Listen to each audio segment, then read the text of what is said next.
वे बारे बारे अरिहंतों को नमस्कार श्री सिद्धों को नमस्कार आचार्यों को नमस्कार उपाध्यायों को नमस्कार जग में जितने साधु गण हैं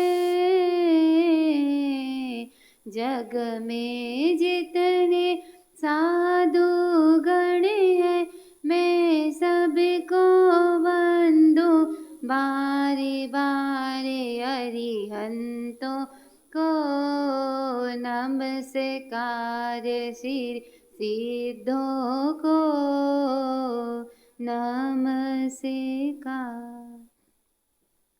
अपने जीवन के जौहरी स्वयं ही बने अपने जीवन के जौहरी स्वयं ही बने क्या पता फिर ये मौका मिले ना मिले क्या पता फिर ये मौका मिले ना मिले अपने जीवन के जौहरी स्वयं ही बने अपने जीवन के जौहरी स्वयं ही बने क्या पता फिर ये मौका मिले ना मिले क्या पता फिर ये मौका मिले ना मिले।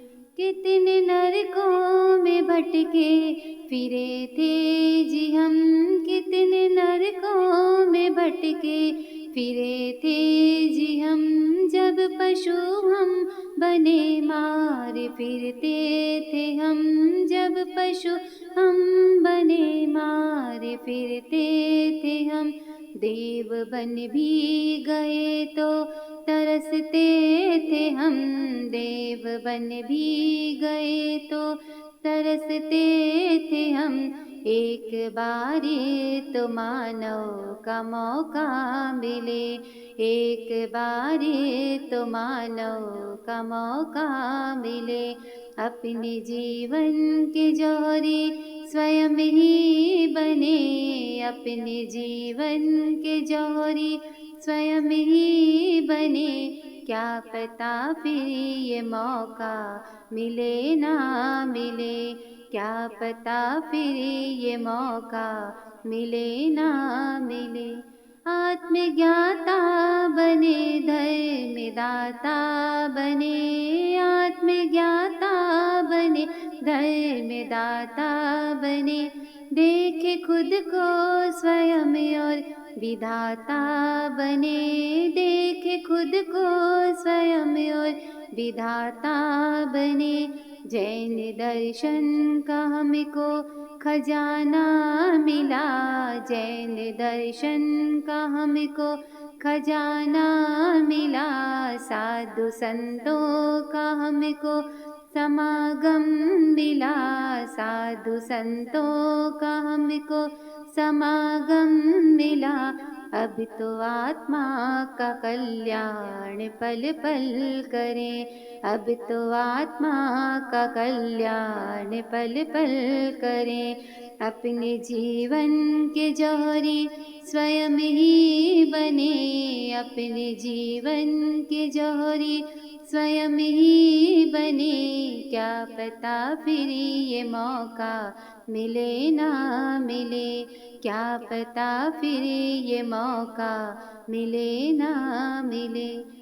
हम किसी के नहीं कोई हमारा नहीं हम किसी के नहीं कोई हमारा नहीं तन भी अपना नहीं कोई सहारा नहीं तन भी अपना नहीं कोई सहारा नहीं आत्मा आई अकेली अकेला सफर आत्मा आई अकेली अकेला सफर कर्म जैसे करोगे हो वैसी डगर कर्म जैसे करोगे हो वैसी डगर। समता भावों से जीवन सुहाना बने, समता भावों से जीवन सुहाना बने।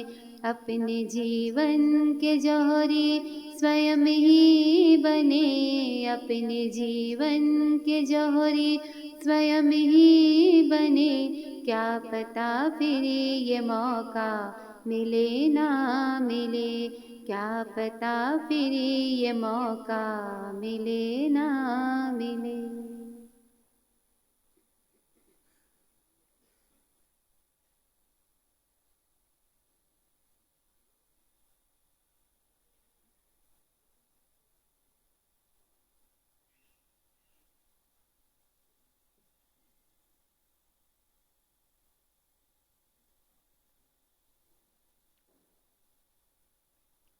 सिद्धाणम बुद्धाणम पारगयाणम परम परगयाणम लोग मुहगयाणम नमो सया सव सिद्धाणम। इक्कोवी नमुकारो जिणवर वत्स हस्स वद्द मानस संसार सागराओ तारे नरम व नारिम व। अहो अहो श्री सद्गुरु करुणा सिंधु अपार, आपा मर पर प्रभु करो अहो अहो उपकार। अनंत शुद्ध आत्माओं को नमस्कार। शुद्ध आत्म स्वरूप प्राप्ति का लक्ष्य जिनका बन चुका प्रयत्नशील उन सभी साधकों को नमन नमन नमन। प्रभु परमात्मा देवादिदेव भगवान महावीर स्वामी के शासन में राजस्थान की धरती कोटा शहर दानबाड़ी दादाबाड़ी परिसर में आप हम सब चातुर्मास के तीसरे माह में सत्संग और स्वाध्याय के माहौल में उपस्थित हैं।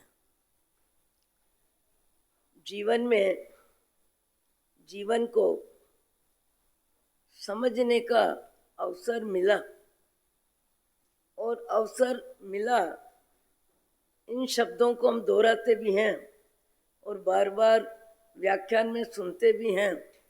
देवावी तम नमम संति, देवावी तम नमम संति जस दम्मे सयामणो। देवता भी जिनके पास भौतिकता की सुख सुविधा की शारीरिक जिंदगी के ऐश आराम की जो व्यवस्था है उसका कोई माप नहीं, उसका कोई हिसाब नहीं, उसकी कोई संख्या नहीं। पर ऐसी देव गति में जाने वाले भी जिनको धर्म समझ में आता है वो देव मनुष्य भाव मिले और आत्मा की प्रतीति हो, आत्मा की आस्था हो और हम आत्म कल्याण के मार्ग में 1,84 योनि के परिभ्रमण से अपने जीव को मुक्त करें। ऐसा मौका आपको हमको मिला, पर पता नहीं क्यों अनंत काल की यात्रा में हर जन्म में हर जगह जीव मोह की जिंदगी में ही व्यस्त होता है, मोह की जिंदगी में ही व्यस्त होता है और मोह का घेरा जन्म से लेके मृत्यु तक बना रहता है, बदलता भी रहता है, बिगड़ता भी रहता है, सुधरता भी रहता है। किसी से राग, किसी से द्वेष, किसी से अपना परायापन, कभी धन को लेके, कभी धरती को लेके, कभी पद को लेके, कभी पैसे को लेके, परिवार की समस्याओं को लेके। जीव राग द्वेष की व्यवस्था में हर क्षण व्यस्त रहता है। रहता कौन है? जीव हर क्षण व्यस्त रहता है और पुराने कर्म भोगता है, नए कर्म बांधता है। और सच्चाई सबको मालूम है, सब बुद्धि स्तर पे जानते हैं, कोई लेके आया नहीं, कोई लेके जाएगा नहीं। इस सच्चाई को नकार कौन सकता है? इस सच्चाई को बुद्धि स्तर पे कौन नहीं जानता?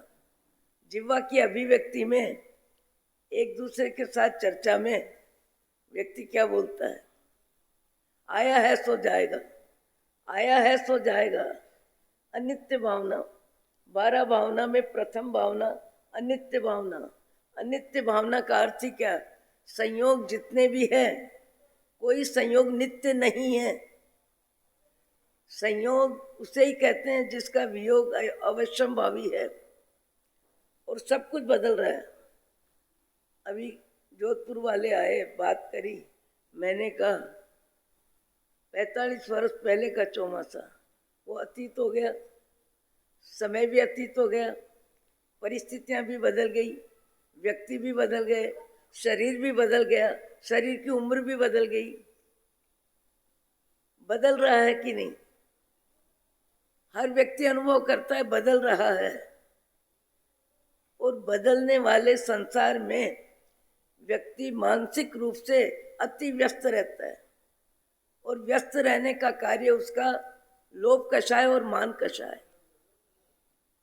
लोभ कषाय और मान कषाय दो व्यक्ति के साथ हर समय भाव जगत में बना ही रहता है। लोभ कषाय, मान कषाय। ये लोभ और ये मान पता नहीं कितने प्रकार के पापों का बंध करवाता है। और कहने के लिए सब कहते हैं सब छोड़ के जाना है, सदा के लिए आया कौन है? भाषा हमारी सही हो सकती है पर भाव हमारे ठीक नहीं होते। और ज्यादा में ज्यादा दुनिया में जीव राग द्वेष की यात्रा जितनी भी करता है, मान कषाय और लोभ कषाय। मान किसका होता है व्यक्ति को?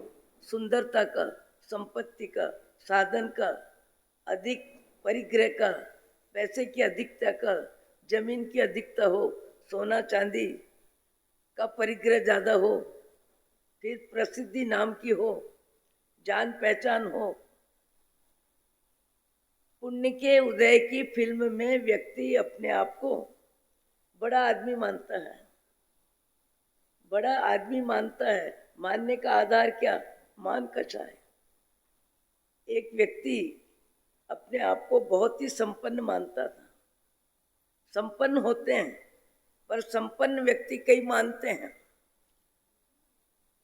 तो एक व्यक्ति बहुत अपने आप को संपन्न मानने वाला एक संत के पास जाता है और संत को कहता है कि मुझे कोई सेवा का अवसर दें, सेवा का अवसर दें। संत ने कहा तुम्हारे पास तन है, मन है, धन है, बुद्धि है, प्राण है, इनका सदुपयोग करो, उचित उपयोग करो, करुणा भाव में उपयोग करो, परोपकार में उपयोग करो, नाम स्मरण में, परमात्मा भक्ति में उपयोग करो, दीन दुखियों की सेवा में उपयोग करो। सेवा मुझे आप बताओ, मैं सेवा आपकी करना चाहता हूं, आप मुझे सेवा बताओ।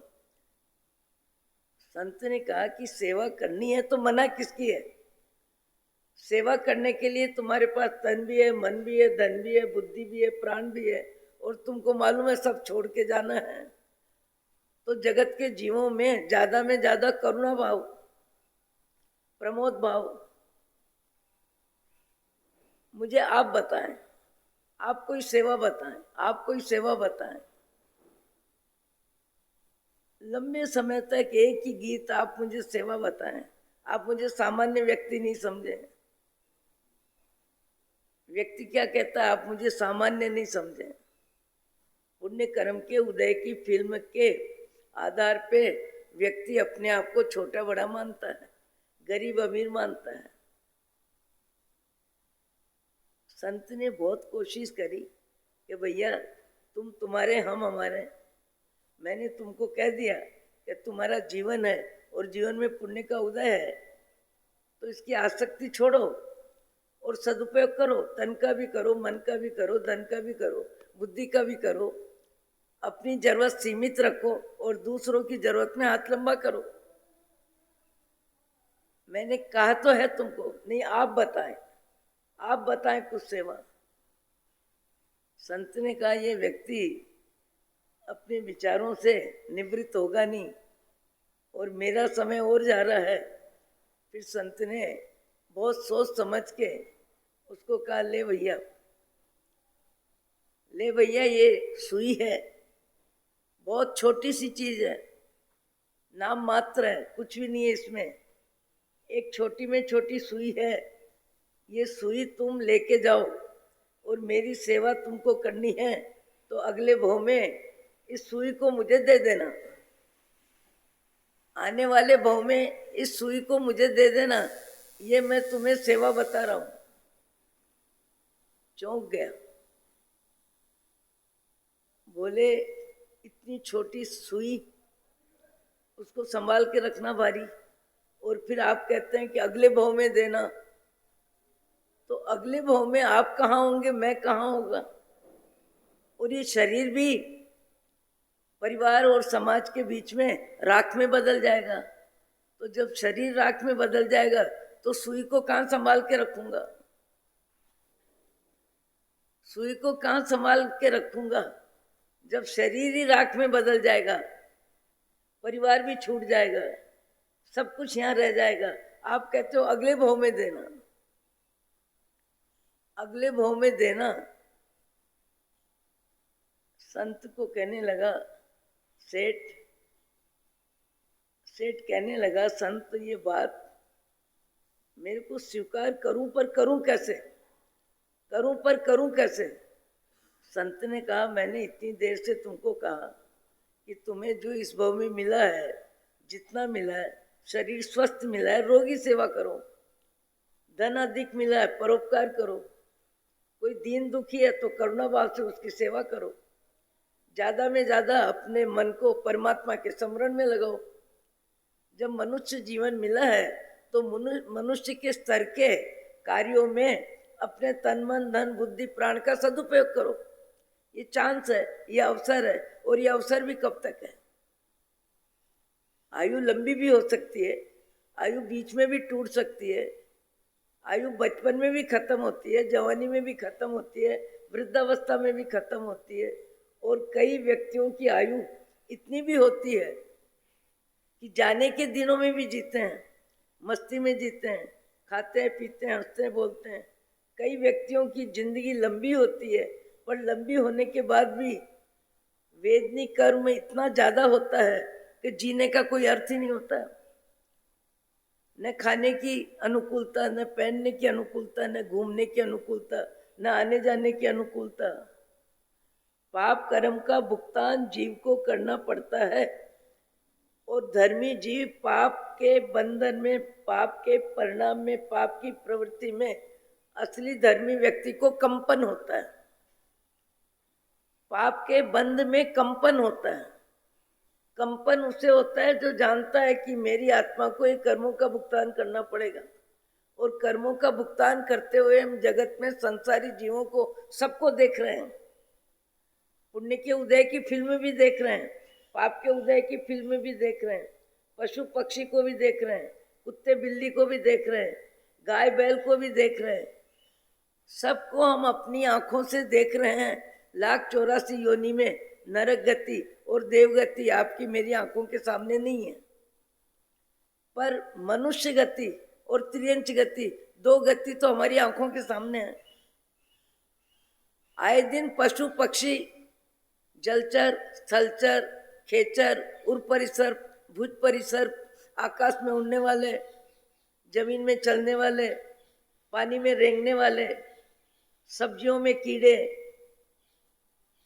छाछ में, दही में, दूध में, सब्जियों में, फलों में, जीव कर्मों का भुगतान करने के लिए कहाँ कहाँ जाता है, और भुगतान जीव को ही करना पड़ता है। मैं बार बार बोलती हूँ, हमारे गुरुवर विचक्षण सिंह जी महाराज फरमाया करते थे, मार खाएगा कोई, माल खाएगा कोई। मार खाएगा कोई, माल खाएगा कोई। क्योंकि जिस समय अर्थव्यवस्था के लिए जो व्यवसाय करता है, जिसको जो भाव आते हैं, जिसको जो विचार आते हैं, उस विचार के समय व्यक्ति व्यापार की जगह अकेला होता है, और उसके विचार जो भी आते हैं उसका बंद उसे ही होता है, और बंद फिर उदय में आता है, और उदय में आने पर उसको फल भोगना पड़ता है। धर्मी व्यक्ति पुण्य के उदय में इतराता नहीं, पर पाप के उदय में उसको कंपन होता है, इसका रिजल्ट मुझे भोगना पड़ेगा, मुझे भोगना पड़ेगा। और आंखों के सामने सबको देखता है, कोई पाँव से चलते नहीं है, कोई आंख से देखते नहीं है, कोई जबान से बोलते नहीं है। कई व्यक्तियों की पूरी जिंदगी पराधीन होती है, पूरी जिंदगी पराधीन होती है, दूसरों से सेवा लेनी पड़ती है। पर कभी कभी कहीं कहीं सेवा देने वाले बड़े विवेकी होते हैं, बड़े विचारशील होते हैं, चिंतनशील होते हैं। दूसरे का दुख दर्द उनको अपने दुख दर्द से भी ज्यादा लगता है। कई व्यक्तियों के जीवन में सेवा भाव इतना ज्यादा होता है कि पड़ोसी की सेवा में भी व्यक्ति अपने आप को तत्पर मानता है।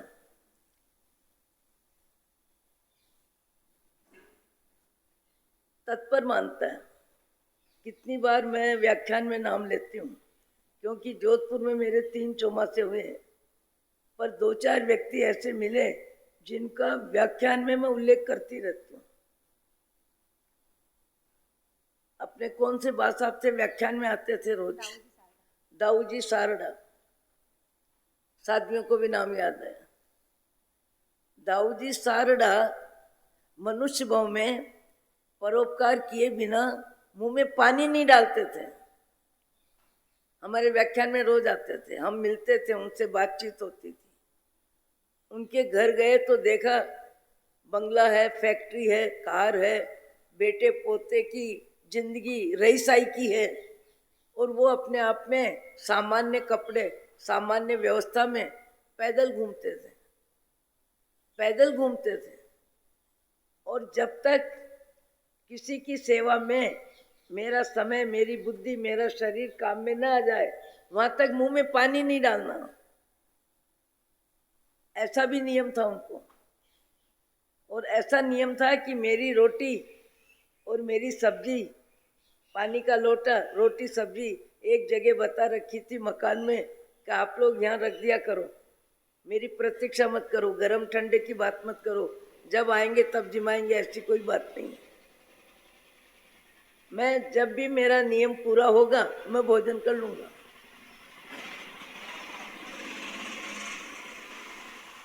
सत्तर बरस की लगभग उम्र में पड़ोस में एक माँ साहब सो रहे हैं और खटिया पे सो रहे हैं, और उनको उल्टी हो रही है, उल्टी भी कुछ ज़्यादा ही हो गई, और घर में किसी वजह से कोई सदस्य नहीं है, वो उनके घर से गुजर रहे हैं और देखा कि कोई दिख नहीं रहा है और माँ साहब को उल्टी हो रही है। देखो, सेवा भावना जिसकी होती है वो व्यक्ति सेवा के चांस का लाभ लेता है। किसकी सेवा करना, किसकी नहीं करना, किसकी कम करना, किसकी ज़्यादा करना, किसकी सेवा में जी चुराना, किसकी सेवा में बहाने बना के निकल जाना। क्योंकि जीव को सबसे ज़्यादा अपने शरीर का मोह होता है। शरीर से सेवा करना सबसे कठिन काम होता है। अधिकतर हम दुनिया में घूमते हैं, दुनिया में देखते हैं, आप भी देखते हो, हम भी देखते हैं। माँ जन्म से लेके बच्चे को बड़ा करने तक कितनी सेवाएं देती है, कितनी सेवाएं देती है। पर माँ बाप जब वृद्ध होते हैं, बीमार होते हैं, रोगी होते हैं, तब अधिकतर हम घरों में मंगलिक सुनाने जाते हैं। उनकी सेवा में आया पुरुष नौकर कोई न कोई बैठा होता है, पेमेंट देते हैं, फल दवा सब देते हैं, पर अपना जीवन दिन में 2 बार भी बेटा आ जाता है, 2 बार भी बेटा आ जाता है तो मेरा बेटा मुझे संभालता है। 4 बार भी पूछ ले, आधी घंटा भी बैठ जाए तो माँ बाप को तसल्ली होती है, तसल्ली होती है। जबकि माँ बाप क्या देते हैं? सारी जिंदगी देते हैं, सारी कमाई देते हैं, सारा वात्सल्य देते हैं, क्या नहीं देते हैं? पर सबसे ज्यादा जीव को अपना मोह होता है, अपने शरीर का मोह। और दाऊजी सारड़ा जैसे अंदर जाते हैं, उस जमाने में राख चूल्हे में रहती थी, चूल्हे में राख उठाई और उल्टी पे डाली और पोंछ दी। वो माँ साहब जानते थे अरे दाऊद जी साहब क्या कर रहे हो, क्या कर रहे हो, क्या कर रहे हो? अरे माँ साहब कुछ नहीं कर रहा, मेरी माँ बचपन में मर गई, मेरी माँ बचपन में मर गई, मुझे माँ की सेवा का मौका नहीं मिला, इसलिए माँ की सेवा की इच्छा पूरी करने के लिए मैं ये उल्टी उठा रहा हूँ। मैं आपकी सेवा नहीं कर रहा, मैं आपके लिए नहीं कर रहा। ऐसा भी सेवा भावी व्यक्ति सेवा का चांस लेता है, और सेवा भाव नहीं है, सेवा करनी पड़ती है तो व्यक्ति बहाने भी बनाता है, व्यक्ति दूसरे को जवाबदारी भी देता है। और मैंने तो यहाँ तक नोट किया कि बड़े परिवार में व्यस्तता तो रहती है, व्यापार भी रहता है, परिचय भी रहता है, प्रसिद्धि भी रहती है, सब रहते हैं। मैं अधिकतर जीवन के संस्मरण सुनाती हूँ। जयपुर के जोरी प्रसिद्ध, जिनका नाम राजरूप जी टांग, जिन्होंने जीवन में 500 जैन धर्म के व्यक्तियों को जवाहरात के व्यापार में शिक्षा दी, अध्यापक की जगह थे वो, ये मान लो। पर समय एक सा नहीं रहता। चा साहब के लिए 10-20 व्यक्ति खड़े रहते थे, माल बताने के लिए, माल बिक्री करने के लिए, माल की परीक्षा कराने के लिए, ये लेवें कि नहीं लेवें, ये सच्चा है कि ये झूठा है, लाइन बंद लोग खड़े रहते थे। और एक समय ऐसा आया जब शरीर वृद्ध हो गया, रोगी हो गया, लकवा आ गया,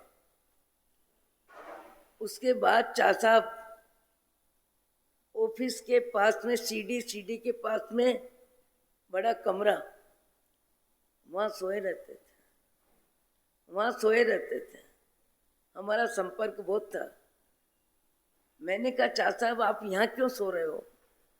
आपने तो व्यवस्था बहुत अच्छी जमा रखी है। किसके लिए व्यवस्था जमा रखी है? कोई भी मेहमान आवे तो उसके लिए बड़े आदमी जो बना के रखते हैं, क्या बोलते हैं उसको, गेस्ट हाउस, और बहुत अच्छा व्यवस्थित बना हुआ है। और आपके यहाँ ही इसी परिसर में बना हुआ है, क्योंकि जोरी बाजार में बहुत बड़ी हवेली उसी में बना हुआ है। मैंने कहा आप वहाँ क्यों नहीं जाके सोते हैं? पढ़े लिखे थे, समझदार थे, अच्छे व्यक्ति थे, दान पुण्य सब करते थे, परमात्मा की भक्ति में भी शक्ति लगाते थे। मैंने कहा वहाँ क्यों नहीं सोते? मणिपुरवासी जी समय लंबा लगता है। देखो कभी लंबी लाइन खड़ी थी उनके सामने, समय लंबा लगता है, काटे कटता नहीं है, इसलिए ऑफिस में आने जाने वाले व्यक्ति मुझे दिखाई देते हैं, इसलिए मैं यहाँ सोता हूँ। व्यक्ति का समय बदलता है। धन्य उस व्यक्ति को है जो अपने समय का उपयोग परमात्मा की भक्ति में, शास्त्र स्वाध्याय में, सत्संग में, अपनी आत्मा के साथ जीने का जिसका अभ्यास हो जाता है। वो व्यक्ति हर उम्र में, हर परिस्थिति में मस्ती में जीता है। फिर बात बात में बेटा का नाम आप सब जानते होंगे, राजरूप जी के बेटे, अभी मेरे को नाम याद नहीं आ रहा, दूलीचंद जी टांग। मणिप्रवासी जी 2 बार आता है, 3 बार आता है, मेहमानों को लेके आता है। एक बेटा स्नान वगैरह करा के जाता है। 2 बेटे हैं, 2 बेटों की बार बार प्रशंसा। तो मेरे मुंह से निकला कि टांग साहब आप इनकी प्रशंसा इतनी करते हो, 2 बेटे 2 बार आ गए, 4 बार आ गए, 2-3 घंटे का समय दे दिया, वो भी आपको आनंदित करता है, तो ये 2-4 घंटे आपको देते हैं, इसमें क्या नौकी तेरा है? आपने इनको जिंदगी दी है, जिंदगी, सारी जिंदगी की कमाई दी है, सारी जिंदगी का व्यवसाय दिया है, लाखों करोड़ों की संपत्ति दी है। संतान को क्या नहीं देता व्यक्ति? जिसके पास जो है, जितना सब देते हैं। 2 व्यक्ति रात को, 2 व्यक्ति दिन में उनकी सेवा में रहते थे। वो दवा भी देते थे, पसीना भी पहुँचते थे, लेटरिन बाथरूम भी कराते थे, सारी सेवा करते थे। मेरे मुंह से निकला, टांक साहब आप दो जब आओ तब दूलीचंद और दूसरा बेटा, इन दोनों कीर्ति कुमार, दोनों के नाम लेते हो। मुझे लगता है आपको नाम तो इनके लेने चाहिए जो 2000 रुपट्टी लेके आपकी 24 घंटे सेवा कर रहे हैं। एक व्यक्ति को उस जमाने में 2000 3000 जो भी देते होंगे, तो 6000 दिन के, 6000 रात को, 12,000 या 10,000 लेके 4 व्यक्ति दिन रात में जो सेवा देते हैं, उनकी सेवा को जितना धन्यवाद दिया जाए कम है। इनके सहयोग से आपकी सारी व्यवस्थाएं होती है। तो इनको 4000 देते हो वो आपको ज्यादा लगते हैं, और बेटों को जिंदगी दी वो ज्यादा नहीं लगती। ये सारे संसार की हालत है। सारा संसार सबसे ज्यादा संतान को ही देता है, और संतान से ज्यादा अपेक्षा भी नहीं कर सकता, ज्यादा उसको एहसास भी नहीं करा सकता कि मैंने तेरे को इतना दिया है। और बोले तो सुनना पड़े, दुनिया देती आपने दिया तो क्या नई बात करी। पर उसके बाद भी व्यक्ति को मोह की जिंदगी का ही मिठास रहता है, और मोह की जिंदगी हर भाव में बदलती है।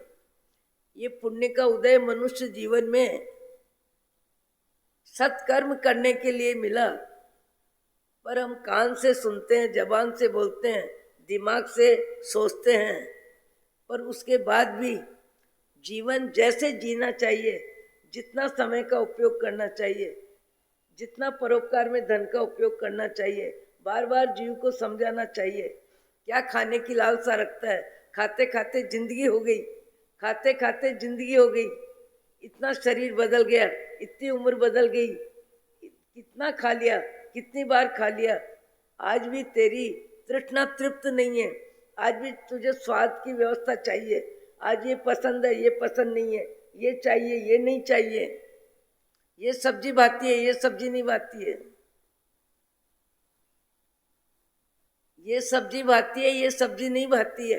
पुण्य के उदय में जीव शारीरिक जिंदगी में अपनी 5 इंद्रियों के विषयों में व्यस्त रहता है, और पुण्य का उदय का उपयोग ज्यादा करता है। और यही जीव है पाप का भुगतान करने जब पशु गति में जाता है, कितना सीधा हो जाता है बापड़ा बेचारा, कितना सीधा होता है। यही जीव है, जीव दूसरा नहीं है। पाप की फिल्म आ गई, पुण्य की फिल्म छूट गई। पुण्य की फिल्म में इतरा के अहंकार में, लोभ कषाय में, मान कषाय में कर्म बंधन इतने किए, इतने किए।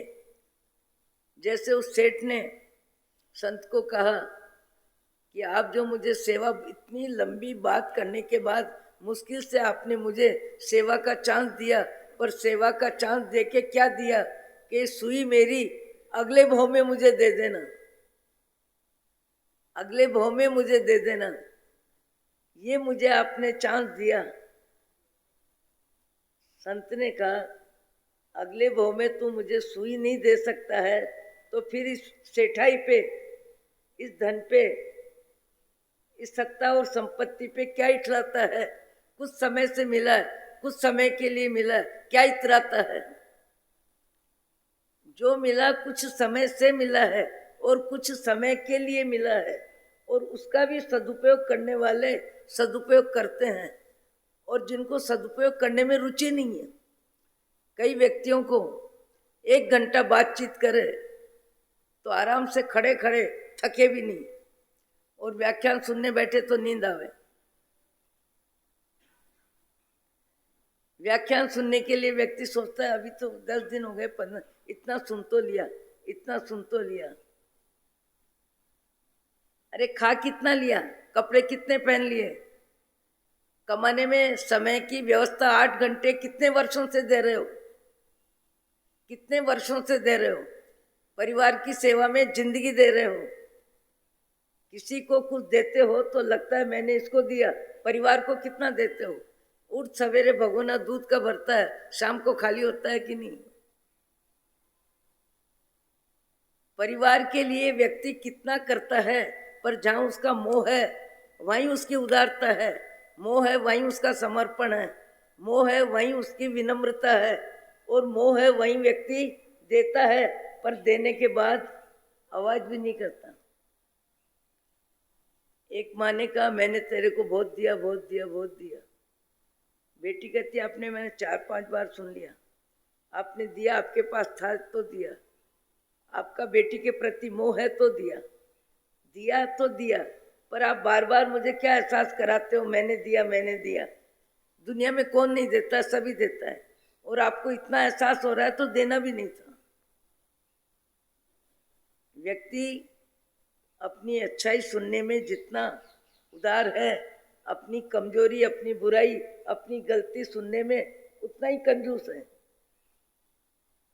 जब सेठ को संत ने कहा, सुई दे देना, आंख खुल गई, कहाँ देने जाऊंगा, कहाँ दूंगा, कैसे दूंगा, मेरा शरीर तो यहीं राख में बदल जाएगा, मेरा परिवार यहीं छूट जाएगा, धन यहीं छूट जाएगा, छूट जाएगा, छोड़ना भी नहीं पड़ेगा, छोड़ना भी नहीं पड़ेगा। हम आत्मा है, इस बात का एहसास इसी भाव में हो सकता है। ये शरीर जड़ है, सत्ता, संपत्ति, धन, धरती, ये आपको टेंट दिख रहा है, जड़ है। ये आप कपड़े पहन के बैठे हो, जड़ है। सोना, चांदी, हीरा, माणक, मोती, जिससे आप अपनी पहचान समझते हैं,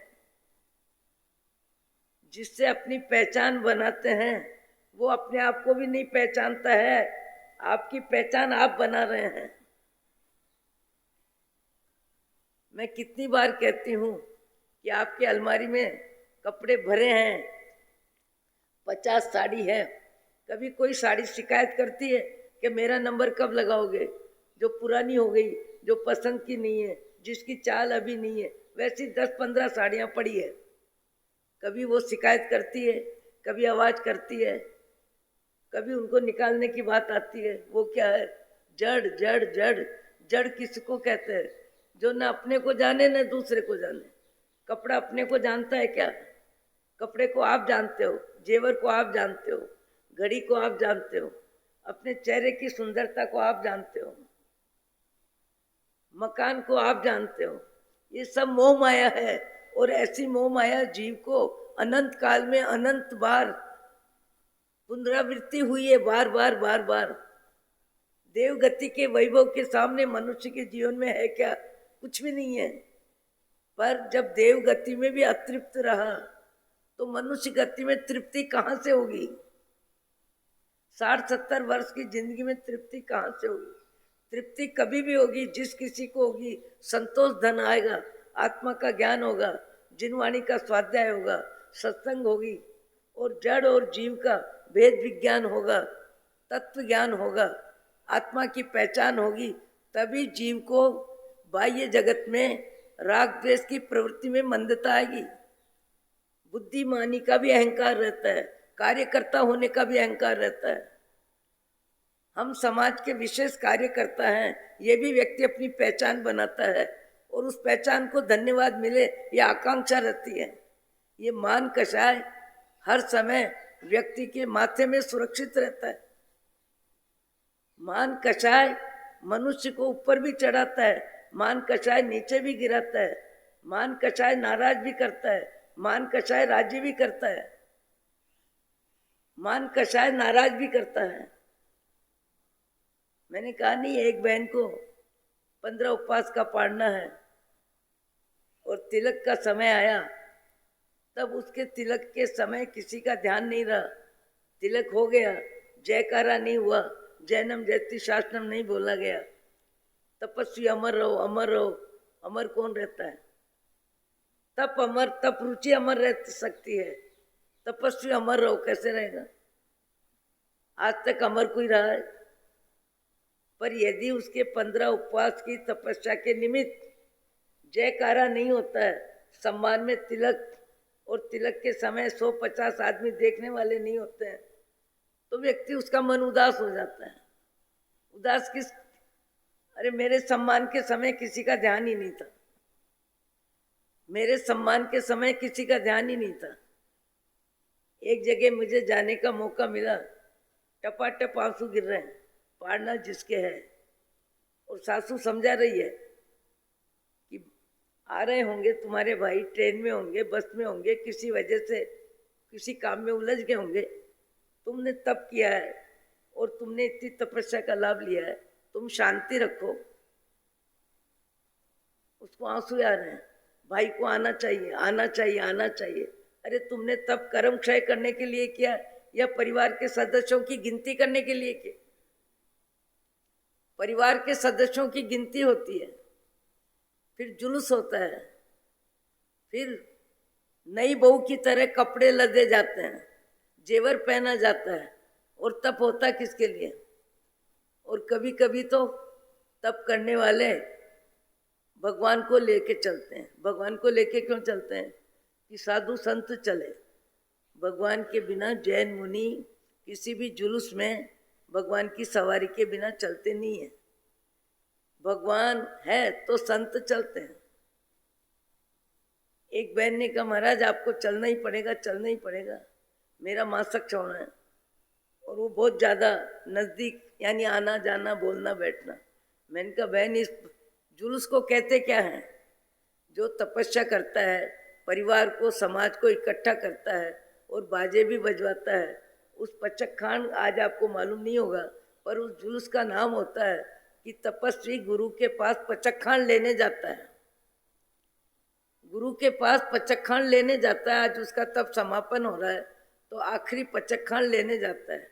तो पचक्खांड लेने में परिवार के सदस्य भी अनुमोदना का लाभ लेने के लिए साथ होते हैं, आमंत्रण भी दिया जाता है, जानकारी भी दी जाती है, दूर दूर से लोग आते हैं, और सब मिलकर के तपस्वी को बहुमान के लिए, सम्मान के लिए, अनुमोदना के लिए, हमसे नहीं होता है, इन्होंने किया है, सब लेके जाते हैं और गुरु महाराज से पचक्खांड दिलाते हैं।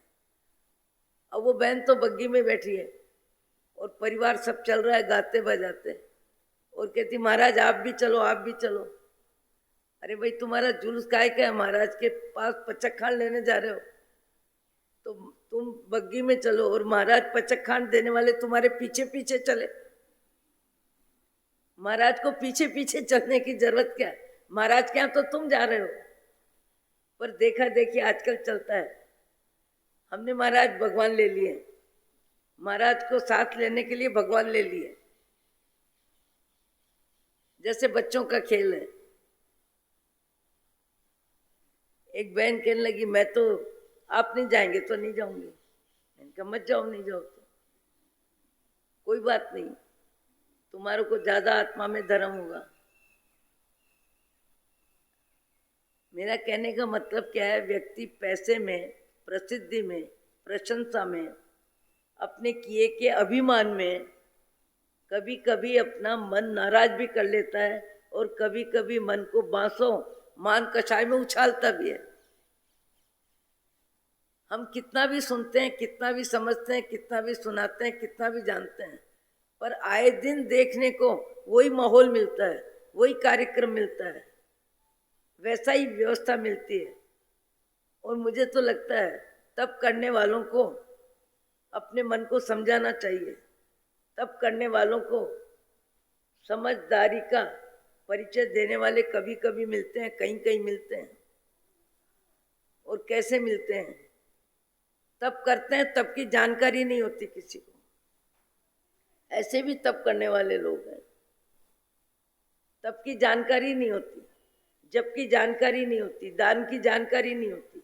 आज भी संसार में ऐसे व्यक्ति हैं, करोड़ों का दान देने के बाद भी अपनी आवाज में कभी शब्द नहीं लाते कि हमने दिया।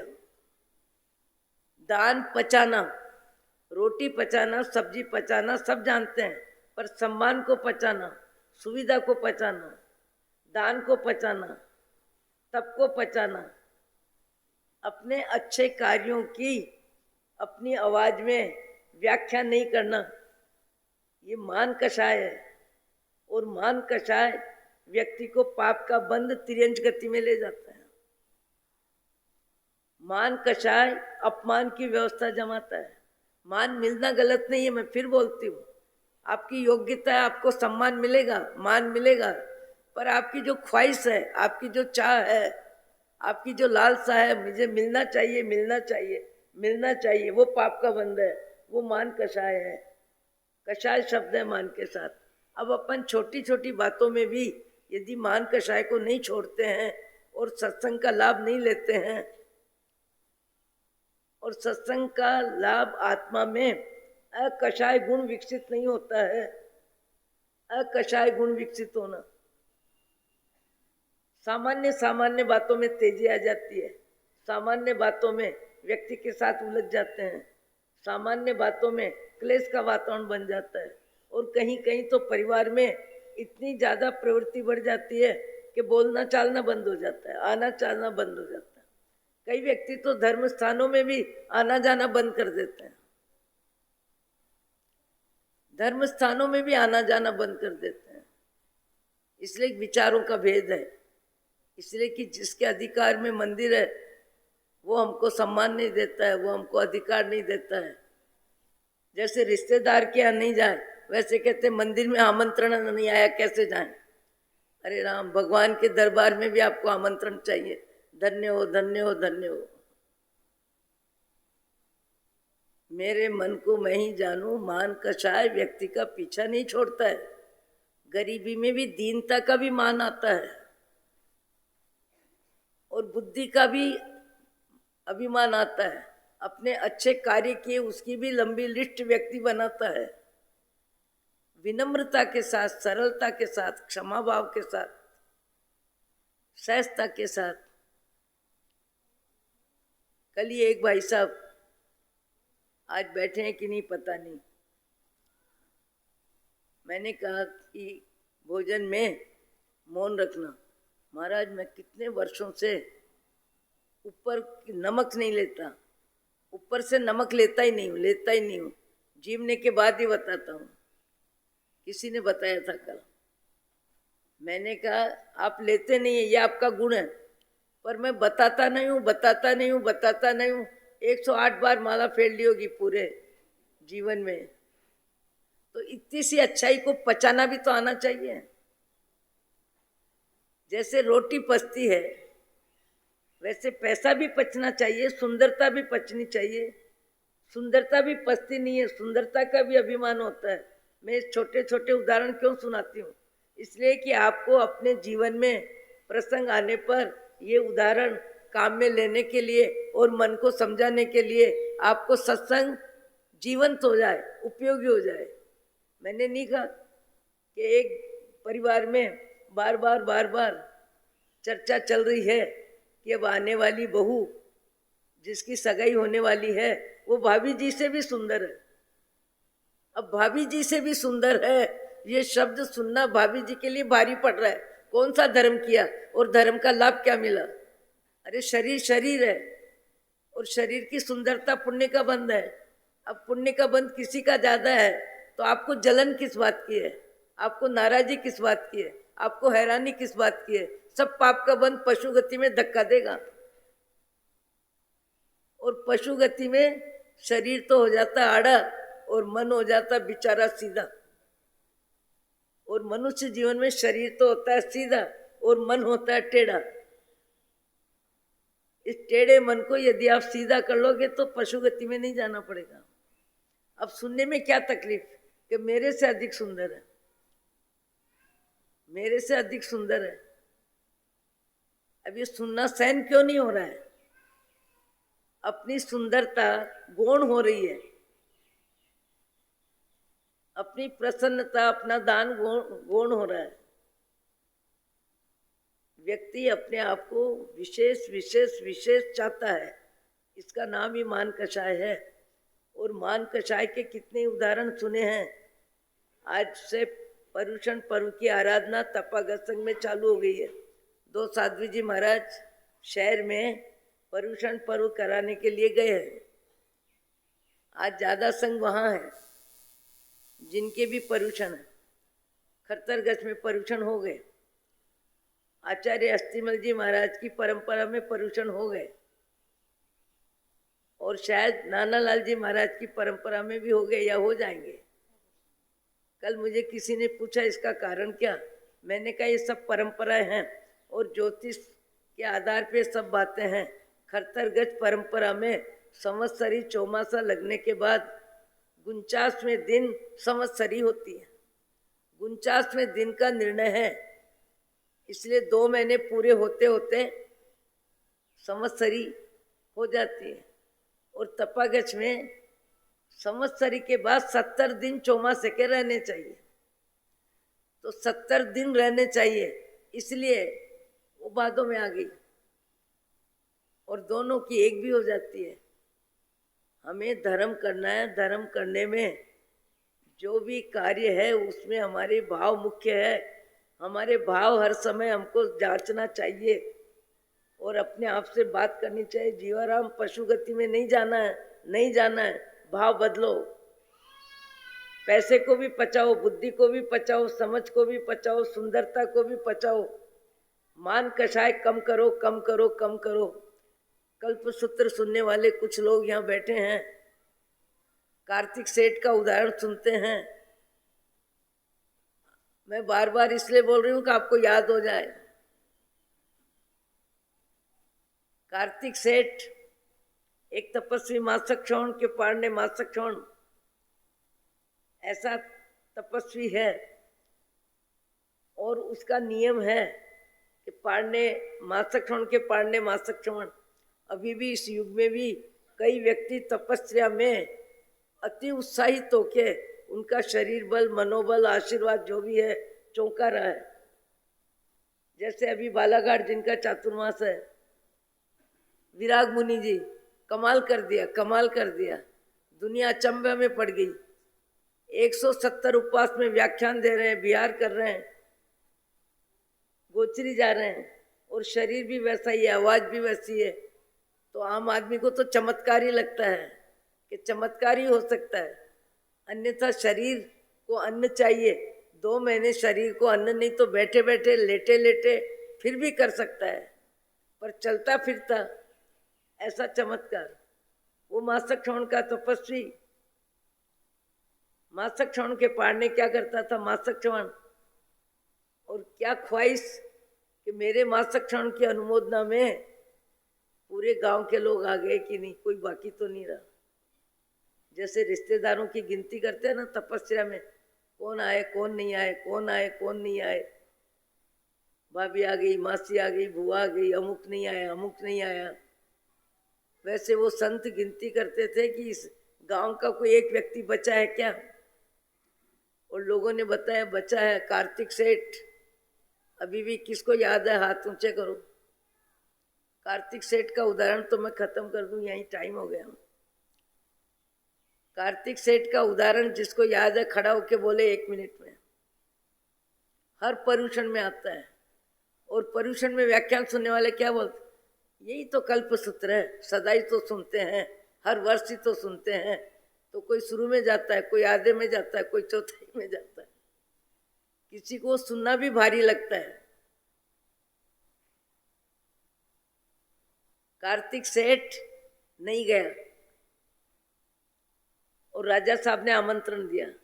राजा को क्या बोलता है तपस्वी सन्यासी जो भी है कि कार्तिक सेठ मुझे पारना करावे तो मैं आपके यहाँ पारना कर लूंगा, पर पारना कराने के लिए वो घोड़े की तरह उल्टा सोवे और भोजन का थाल उसकी पीठ पे रखा जावे और उसको मजबूरी में मेरे यहाँ आना पड़े। राजा साहब ने सोचा बड़ी कठिन बात है, कार्तिक सेठ अच्छे सज्जन व्यक्ति है, समझदार व्यक्ति है, इंसानियत है, सद्गुणी है, ऐसे व्यक्ति को ऐसा आदेश देऊं कैसे, देऊं कैसे। पर यदि नहीं देता हूं तो कल मासक श्रवण ऐसे ही पचक लेगा ये तपस्वी, तो और मेरे को कहीं बद्दुआ लग जाएगी। बद्दुआ कोई लगती नहीं है, ऐसे ही सोचता है व्यक्ति। तो राजा साहब ने बड़ी संकोच से कार्तिक सेठ को बुलाया कि आप दर्शन करने नहीं गए होंगे किसी वजह से, पर वो मेरे यहाँ कल पारना करे पर उसकी मांग है कि आपकी पीठ पर थाली रख के पाड़ना हो। ये बात मुझे कहने में भी संकोच होता है। तब फिर कार्तिक सेठ ने कहा, आज्ञा मानने जैसी नहीं है, पर आप राज आज्ञा दे रहे हो, राजा आज्ञा दे रहे हो, इसलिए राज आज्ञा मुझे माननी है।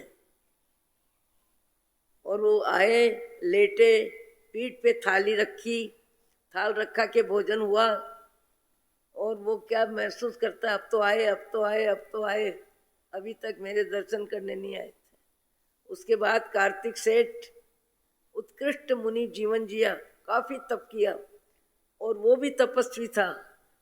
आयु तो किसी की सदा होती नहीं, शरीर का अंत तो होता है।